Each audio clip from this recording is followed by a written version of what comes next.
સુરત સાપોર માછલીપીઠ વિસ્તારમાં મેટ્રોની કામગીરી દરમિયાન રસ્તા પર મસમોટો ભૂવો પડ્યો હતો. લગ્ન મંડપમાં જ ભૂવો પડતા અફરાતફરી મચી ગઈ હતી.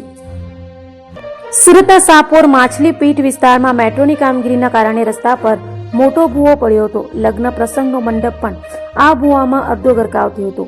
તો 20 થી 25 ખુરશી આ ભૂવામાં ગરકાવ થઈ હતી. અંદાજિત 25 થી 30 ફૂટ જેટલો ઊંડો ભૂવો હતો. મેટ્રોની કામગીરીને લઈ બાજુમાં ચાલતો બિલ્ડિંગનો પ્રોજેક્ટને પણ 5 વર્ષથી બંધ કરી દેવાયો છે. તો સ્થાનિકોને છેલ્લા 5 વર્ષથી મુશ્કેલીઓ થઈ રહી છે. મેટ્રોના કર્મચારી માત્ર રાત્રે કામગીરી કરતા હોવાનું સ્થાનિક લોકોના આક્ષેપ છે.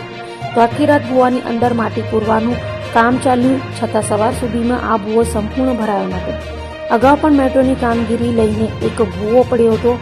હાલ જે જગ્યા પર ભૂવો પડ્યો છે ત્યાંથી 150 મીટરના અંતરે 1 મહિના પહેલા ભૂવો પડ્યો હતો. મેટ્રોની કામગીરીના કારણે બિલ્ડિંગ ખાલી કરવામાં આવી હતી. તો સ્થાનિક લોકો ભયના માહોલ હેઠળ જીવી રહ્યા હોવાનું જણાવ્યું હતું.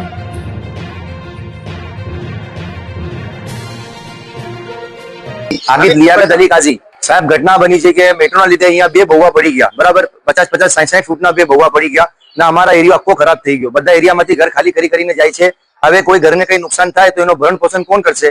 ને આ જમીન જરાક બતાવવા લાગેલી છે. 5 વર્ષથી બંધ છે. આ મેટ્રોના લીધે જ બંધ છે. મેટ્રોવાળા ના એનઓસી આપે છે ના કઈ આપે છે. બરાબર, તો બધું એ લોકોનું કેવી રીતના ચાલશે? અમારું પણ જરાક સોચવું પડશે ને. અમે કેટલી તકલીફમાં છે તમને ખબર છે સાહેબ.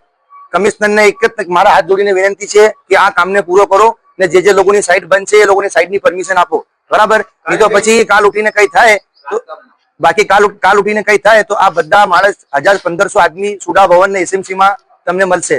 બરાબર, હવે કાલે 9 વાગ્યા ઘટના થઈ ની 50 થી 60 લોકો બચી ગયા મરતા. એ તો ઉપર વાળાએ બચાવ્યું. બરાબર, હવે બાજુ વાળા મકાનમાં પણ તકલીફ છે કે